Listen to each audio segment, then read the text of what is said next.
So you're only doing cylinder to cylinder. You're not actually breathing off of this. Your buddy block is breathing. So anything that has to do with breathing is going to be low pressure.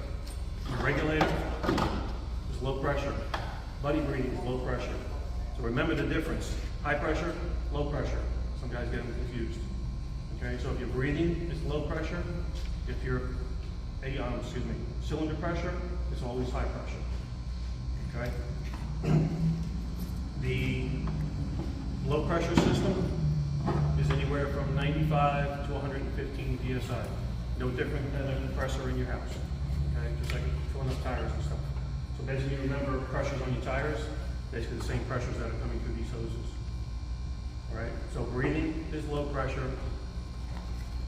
Cylinder pressure is high pressure. Okay. What else do you want to know about the pack?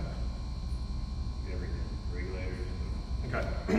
So you're going to start with your high pressure. Okay. You've got a relief valve for 4,500, but it blows off at about 5,150. Okay. So it's, you got a relief, on your fill stations, they're set to 4950. On the air pack, it's a little bit higher. Coming through the high pressure goes into what's called your power module. Power module is what has your battery, has your alarms, all your lights, okay? Controls your HUD display. Your HUD display is just a wire that runs through. This is your speaker. There's a wire that runs through this coating right here. And that's what controls all your HUD lights and everything. Everything goes through your power module. So anything that has to do with the battery is your power module.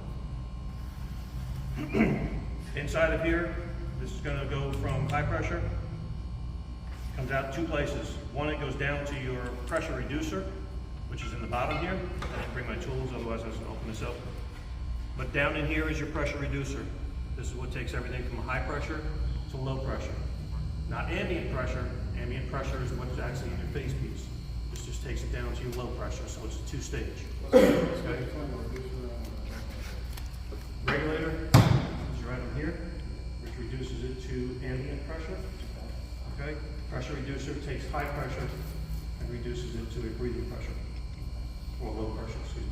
Okay. Breathing pressure is your regulator. So from the pressure reducer, it's going to go two places. It's going to go straight through, which is your transfill or control module, and your transfill. So that's your high pressure part, and then your low pressure part is where it comes down to your regulator. Okay. I'm going to go a little bit into more detail.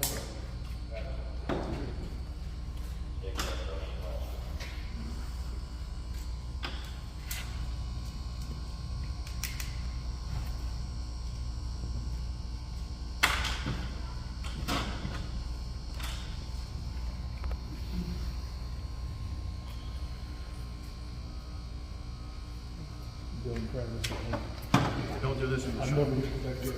This is actually your regulator for breathing. Okay. This takes 95 to 115 psi and drops it down to whatever ambient pressure is. Okay.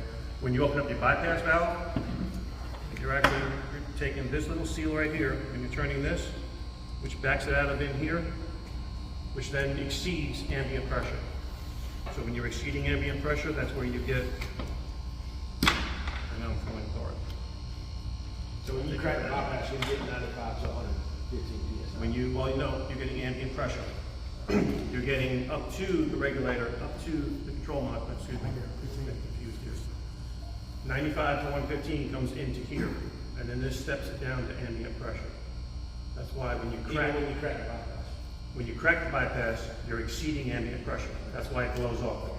Okay, and you're exceeding anywhere from 1.5 to over 5 ambient pressure times. Okay. This little spring here is what controls your ambient pressure. So when you notice when you leave it on regular settings, you break your seal, it starts to flow. Drop the cylinder pressure to 95, 115, and then from that to your breathing pressure. Yep. So the body block always connected and the transfill has to be here. Transfield connects to the UNC connection. UAC, sorry, universal air connection. No, this is pressure, high pressure. So whatever the cylinder pressure is what's gonna be coming out of here. Okay, so anything that has to do with the cylinder pressure again is high pressure.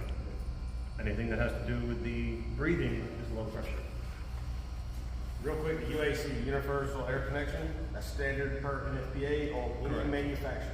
It's standard across all different manufacturers. And then in 2018, they did the same thing with your buddy block. So in 2018, they came up with a universal buddy block for any airbag.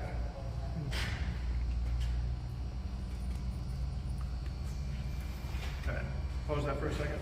I need to get my eyeball. When does that department change the battery? First What else? thing. 15. And after, once a month or 3 bars? 3 bars, once a month. Right. So rescue one's probably down to 3 bars in 3 weeks. And then talk about as far as like how to change out the battery. You know, once you're demonstrating this to a probationary firefighter, remember you got to drop your back plate down, use your buckles up the top of the battery, and all that stuff. Always remember when you're washing the packs, which I know nobody does, make sure your battery's in, because I test them every year, I know how nasty they are. So do make sure that your batteries are in every time you wash them.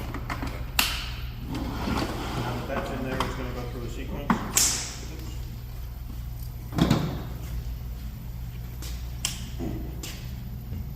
Then go back through the steps of how to access the tip. Yeah, I was going to. So you know it goes through the check. If you get the check mark, you're good. If you get a red X, you have an issue. Okay?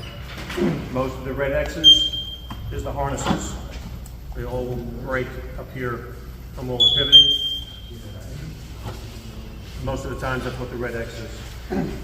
So all of our packs have thermals except for the recruit packs. Do you all know how to activate the pack, activate the thermals? Set up that, and then just Right, so you can turn this pack on without even airing it up. It doesn't even have a cylinder on it. Hold down your red button. Gonna turn your pack on.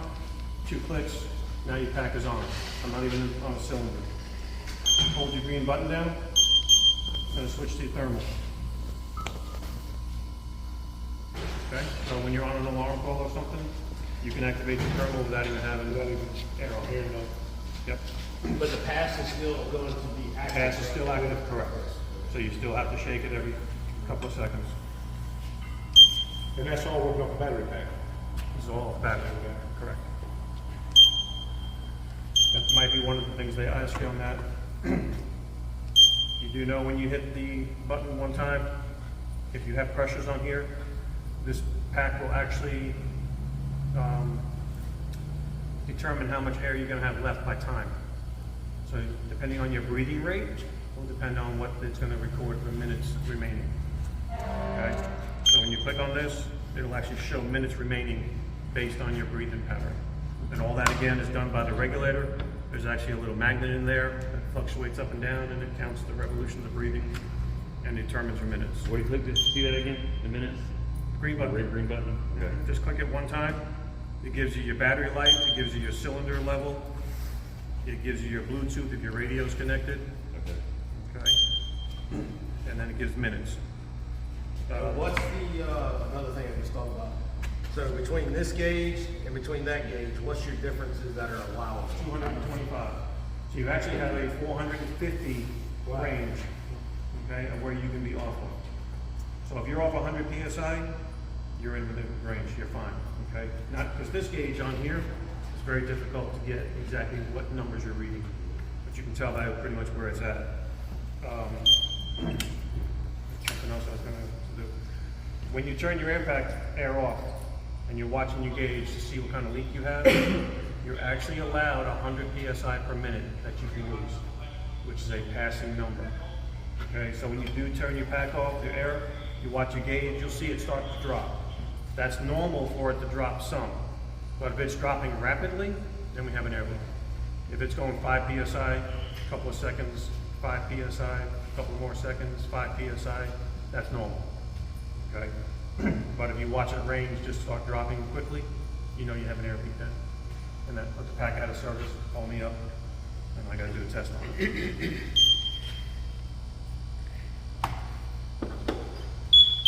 Think of anything else? Biggest thing too, remember the difference in your hoses. Yeah, that's the biggest What's thing. hot pressure? What is hot pressure? Without feeling it, what does it feel like? It's hard, stiff. Hard, stiff. Low pressure is going to be movable, flexible. So it's just, that's another just little tidbit, when you're teaching a probationary firefighter, per se, that's something to keep in mind with that.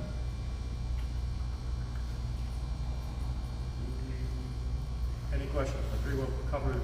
Yeah, just to get the numbers again, allowable error is 100 PSI per minute, and then the difference is 450, Well, it's 2 1/4, 2 1/4. about 450 total, if you were to look at it. But we don't do anything over 2 1/4. If it's really off, call me. But you're gonna have 3 gauges that you can look at. Your digital gauge and your analog gauge should be within 100 PSI. That's just me, but you can go 2 1/4. Okay? But you'll notice that there's a big difference. Also, if you're just looking at your needle, there's packs that I get in for repairs. The needle will be sitting at 500. It's not even sitting at 0. There's some that'll be sitting directly straight down. You know right off the bat there's an issue with it. Right. Okay? Now, amplifier, it syncs up with your radio, right? Your voice amp is linked to your radio by Bluetooth. Okay? It also does the algorithm so that you only hear it when you're exhaling. You don't hear it when you're inhaling. That's why after a few seconds it'll stop doing the Darth Vader effect. Okay? You're only gonna, when you're talking, you're always exhaling. It's the only time that it actually comes on. Okay? I know when we switched to the radios, the packs came in, everybody's blaming the air packs on the radios. We actually went to digital radios at the same time. The Bluetooth has no effect on the radio whatsoever. It's the buildings that are affecting the radios with the not getting out and communicating and stuff. What else? Proper cleaning with the face piece. Pretty much just washing it, dunking it.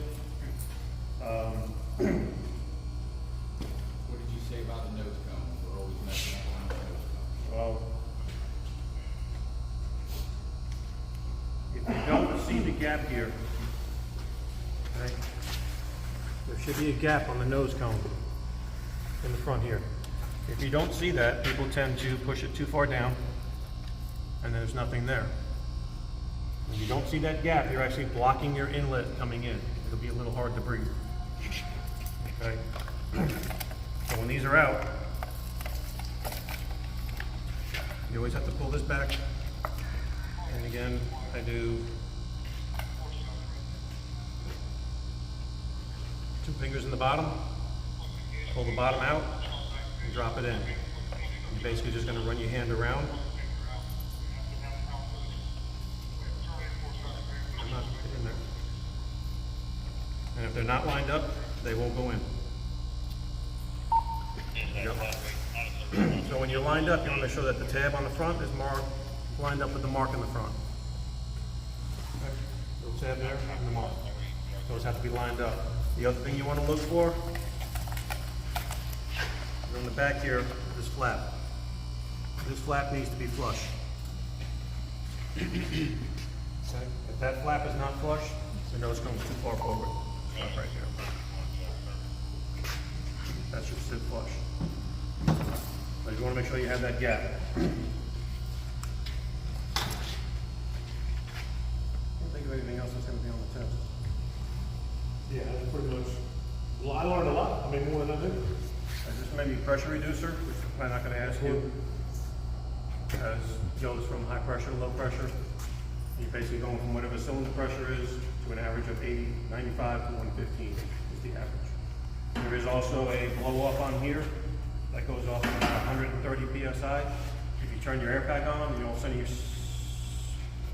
there's a piston valve in there that actually fails. When an air pack fails, it is designed to fail in an open state. So if anything breaks, the spring, the regulator, anything breaks, it breaks in an open state. You always have airflow. A couple years ago, you were explaining to me the difference of when the low air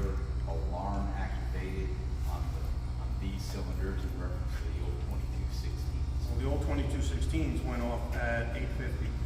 Okay. We're going, well, excuse me, actually went off at 575 because they were 22 16s. The new ones go off at 1650 to 1485, 1495. Big difference. So what, I think you missed that. So basically, there's a 4,500 cylinder. Yep. It goes off at a third of your reservoir, basically. It used to be a quarter.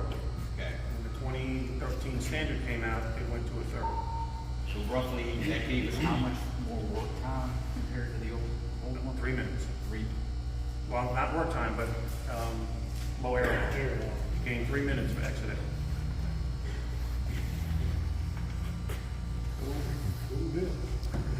Yep. Keeping the battery in when you're washing it, that's just to protect the electronics, is that right? The electronics. Okay. I think you missed it, and just to reiterate real quick. 18 seconds on your pre-alarm, 26 seconds, 26 seconds on your full passive. So, in the no movement, 18 seconds you're getting pre-alarm, 26 you're getting full pass. And now, on your pre-alarm, you can shake the control monitor. Yeah. When it goes to full alarm, you have to double click. What are what are the lights representative of? The lights are going to represent, well, you've got the full green, full cylinder, 3 green, okay, you have the quarter cylinder, and then you have two orange, 2 yellow actually, and then 1 red. And your red will actually come on after your low air alarm goes on.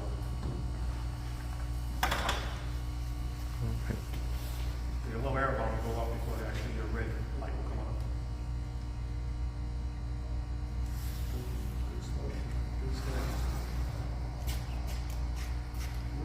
Now remember, breathing is low pressure, cylinder pressure is high pressure. And what are our packs? What are our cylinders? 4,500. 4,500. How many year hydro? 60 months? 4,500 30s? 45s. 45. 45. So green has been 60 minutes. 45 PSI to 60 minutes. 45, yep, 5-year hydro. Carbon red. What do you do every year when you pick them up? When you pick them up? I pick the air packs up. Air pack. I do an annual flow testing on the air packs. Okay, annual flow testing on air packs every year. Right. All right. Same as fit testing, once a year. Fit testing once a year. So fit testing once a year, air packs once a year, cylinders 5 years. Okay. Composite wrap. Composite wrap, carbon wrap, Carbon wrap. carbon wrap.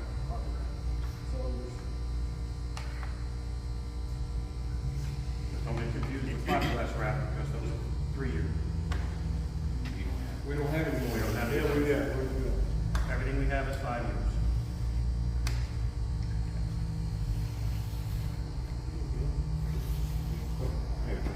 So just out of curiosity, about a year and a half ago, we went to a construction fire.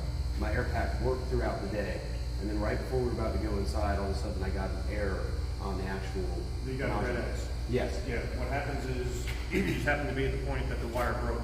Okay. So that red X, the air pack itself is still good. Yeah. You still have analog use, Yep. okay? But probably the harness, this may got snagged and pulled the wires out, Yeah. okay? So your head display is not working. So that would cause everything to Right, shut and the down. most common thing is a 201, and you can't pull the battery out to get it to shut off. Okay, because I was able to get the battery out and shut it off. Correct. Okay. So that was just relating to. Just relating to an issue, that it just happened to happen at that time. It's crazy. These packs, you can actually, if your battery dies, the Yeah. pack still works. Yeah. You still have a gauge to read, okay, you still got your low air alarm, all the mechanical parts still work. Yeah. You just lose all the electronic part, that's all. Okay. So the air pack is not, you're not. Yeah. Your pack. Yeah, my Just whole pass pass alarm was goes going. 201 full code, which is the most common. Okay. Recruits do it all the time down here, and most of it, especially the pack 3, which gets slammed in the door, Yeah. is the one that mostly gets repaired. Because the regulator sits right at the door. 7, ladder 8, just about everything. mostly ladders and rescues though.